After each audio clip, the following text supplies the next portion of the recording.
بقى كده بسم الله ما شاء الله. معلش صوتي مغلق عشان كلنا عيانين. طبعا من شعب مصري فبنحب الفطار الصبح بدري، بس مش دايما يعني بنعمل كده. معاكي بقى فول طبعا بالزبده والزيت يا جماعه، ليمون وحبه شطه حبه ملح، ليمونه من فوق الوش ومعلقه زبده عندك بلدي ولا حاجه. بعد ما ايه، بعد ما تسخنيه كده كويس، بعد ما تجيبي وتسخنيه وتحطي حبه زيت، حطي معلقه ايه الزبده البلدي تمام، وحبه الشطه. طبعا الطعميه دي يا جماعه انا قليها في البيت، بجيب العجينه من بره واقطع لها فلفل وطماطم وايه بصل، واروح ايه عاملاها كده اهي يا جماعه.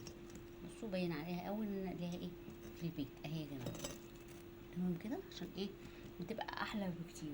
طبعا بقى عندك بقى ايه فلفل الوان اصفر احمر، يعني فلفل احمر ماشي، وعندي اصفر، عندي طبعا طماطم، عندي خيار قطعت، عندي حبه بطاطس قليل كده.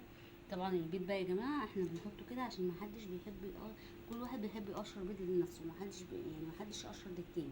هو احنا كده ازاي اقول لك احنا كده تمام كده.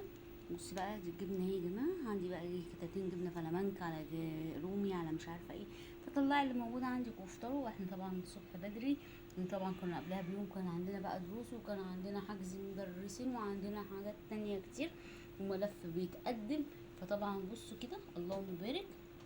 فطبعا كنا جايين بقى ايه نايمين بقى إيه، نايمين بدري جدا، فصحين بدري جدا، صحيين الفجر. فقلنا بقى ايه بان خلاص الدنيا طلعت والنهار طلع، والساعة حوالي دلوقتي 8:30 كده، قلنا بقى نحضر فطار ايه ظريف لطيف جميل كده. اللهم بارك اللهم بارك. بصي بقى كده، طبعا عندك بقى عيش، عندك طلع بقى العيش من الفريزر. بصي اللهم بارك اهو يا جماعة، حاجة خفيفة ولطيفة وظريفة والكلام ده كله. لما تجيبي 10 جنيه فول على او ب20 جنيه على حسب ما يديكي، حبة كيسين طعمية